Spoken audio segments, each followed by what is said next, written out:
back to my channel. My name is Brittney Bundles, and today's video is going to be going over some different tips on how to lessen the tension amongst business owners when you are in a business setting. This video was inspired by an email that I received asking for tips pertaining to this issue. There are different situations or different events that you may find yourself going to or being a part of when you are an entrepreneur.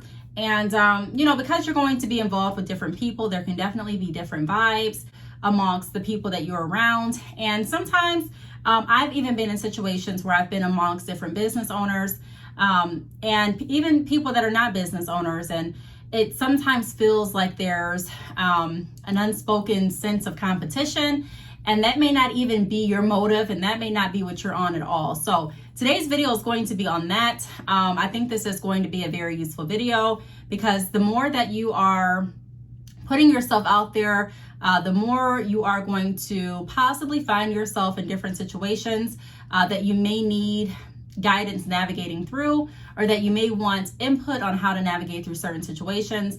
And also, the more experiences that you have working with different people and being in different settings will also help further your business career, in my opinion, because you'll have that acquired knowledge. So that's what today's video is going to be about. If you are interested, be sure to give it a big thumbs up. Please make sure that you are subscribed, and let's get right into the video. So I am going to be referring to my notes on this video.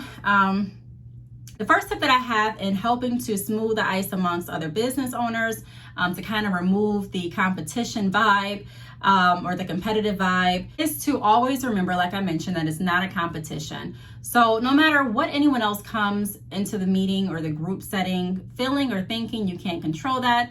But I do like to start off with reminding everyone that it is truly not a competition. And the reason that I say that is because I've been in certain environments with different business owners, and you'd be talking about different things and wanting to break the ice, so to speak. And it can start to feel like you say something about what you're doing, and then someone else says something about what they're doing, and it all starts off great and it kind of trickles, and then you may notice that it kind of shifts, and it's more so tit for tat, and it's more so, well, I did this, well, I did too, and and it's not in a conversational or productive manner. So I always just keep in my mind that there is not a competition, although I know that. It's just something that I like to keep in the forefront of my mind. That we're all here to gain information. We're all here to work with each other. We're all here to network. I think that's one of the main problems that a lot of entrepreneurs face when it does come to networking, feeling like it's not really a friendly or open environment, and that people are going to be so judgmental and so competitive with what they're doing, how their experiences went, and how their perceptions are. However, I find it really, really intriguing and also beneficial to share information that you're going through, but also be open to hearing what other people have to say, and keeping in mind, like I said, that it's not a competition, and that we're all here for a reason, and that we can all learn from each other. Now, the next tip that I have to smooth the ice amongst business owners or entrepreneurs in a business setting is to acknowledge others' tips, insights, experiences, etc. So kind of like I just went over. One way that I smooth the ice is when I'm in different meetings, I like to ask questions, but I don't like to do it in a interrogation style where I'm just saying, what do you do? How long have you done it? Okay, what else do you do? Are you thinking about doing something else? Like, I try to do it in a conversational way, and I do it in a way where I'm acknowledging what they've done. I'm chiming in when it's necessary. I'm allowing them to speak. I'm not cutting anyone off. And it begins to be more so a conversation and a relationship instead of an interrogation and a competition. I really want to stress the importance of acknowledging where you're at in your business and also acknowledging where you want to go.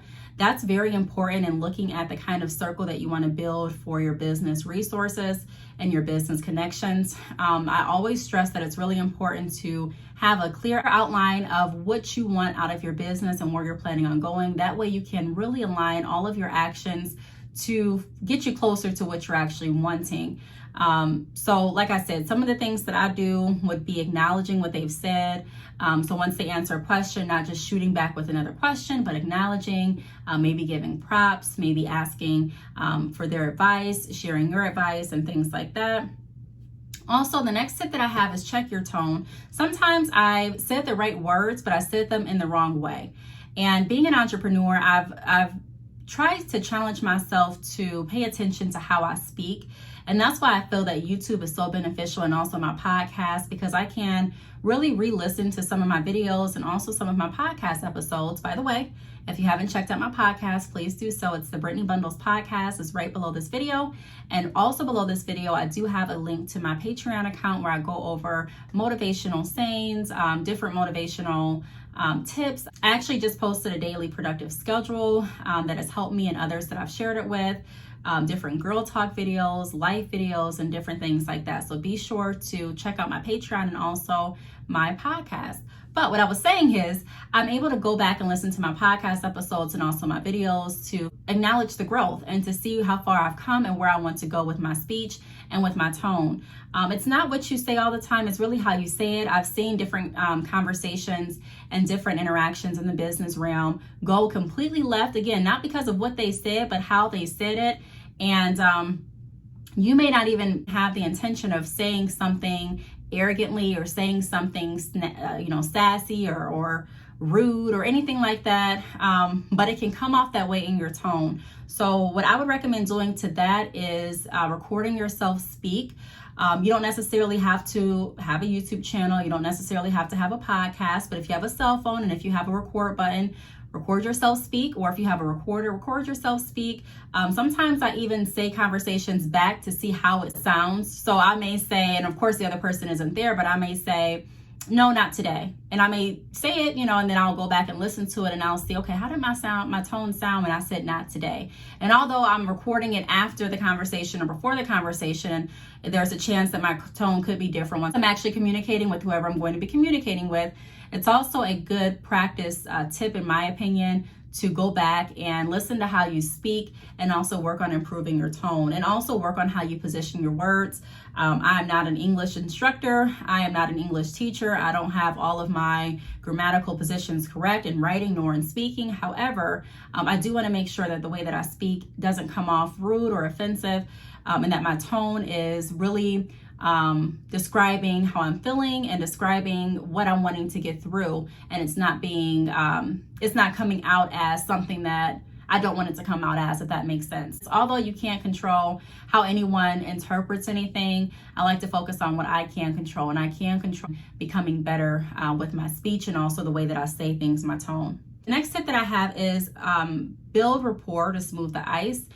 This is a great tip. This is pretty much what it's all about. Whenever I go to a business, anything, whether it's a business conference call, like on Zoom, my sister-in-law was actually here a few days ago and she was able to hear a business call that I did. And although it was just me on the phone and another person representing this company that I was considering working with, it's still an opportunity to smooth the ice, and it's still an opportunity to break down any barriers that there could be, and to just kind of loosen up the tension if there is any, and build a relationship so that we both can speak comfortably and also speak in a way that we're both getting through or getting across what we're wanting to get across. These tips don't necessarily apply to only big settings, but these tips have actually helped me in my business life too, when I'm negotiating different deals and when I'm considering working with other companies. It's really helped smooth the ice and give me a segue to sell myself and to also listen to what they're selling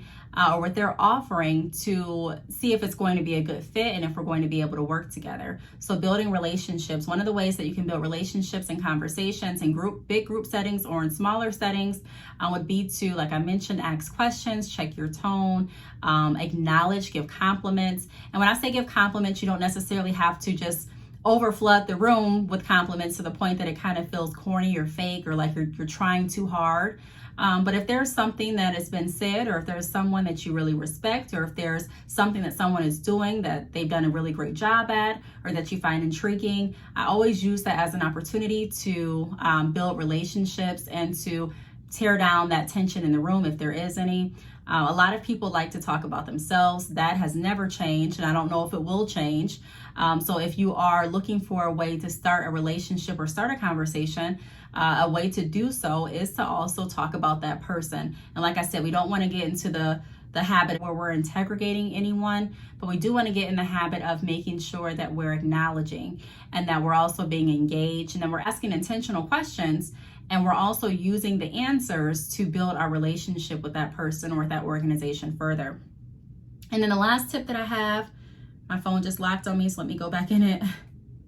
The last tip that I have is know when to leave it alone and move along. So in the event that you are in a business setting or in any setting and you have tried to draw down the competition, you've tried to come with your icebreakers, you've tried to build relationships, you've tried to put your best foot forward in that setting, and it's still not working. It still feels very competitive. And again, amongst business owners, competitiveness isn't always bad. But when it starts to be a negative vibe or negative association with the competition, or when it starts to become just a me party, this is just about me, not about anyone else, then it definitely can have negative effects on the entire meeting and also on your experience. So if the environment is starting to become very tense, and if it's starting to become very competitive where it's not healthy, you always have the option to leave and walk away. I do like to say this: remember that when you are the face of your business, it is extremely important to learn how to conduct yourself in a way that's pleasing to you. You can't control what anyone else says, you can't control what anyone else does, but you can control how you handle situations, and that alone is going to draw business opportunities to you or push them further away. I think so many people get caught up in trying to persuade other people, or trying to convince other people, or trying to argue with other people, or to boost themselves above other people, that they forget that you don't even have to really do that.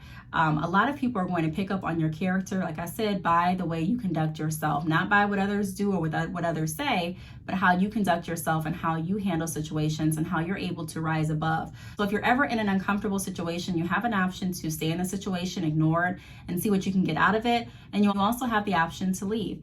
It just really depends on what you feel is right in that moment. But always remember, I always try to remember, stay around people that really celebrate you and not tolerate you. And that's the same in every aspect of my life, including business. If I'm in a business meeting or a business setting and I don't feel appreciated, or I feel like I said, it's very tense, it's too competitive to the point that it's negative, and we're not really growing in that segment. And believe me, it can get like that with different meetings, not even just in the business realm, but with meetings that consist of people, because people are people.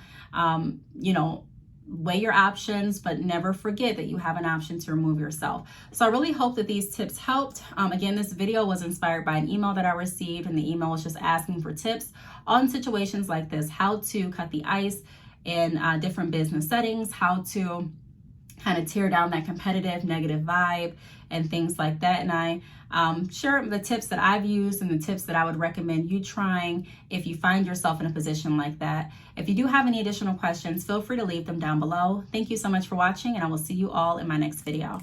Bye.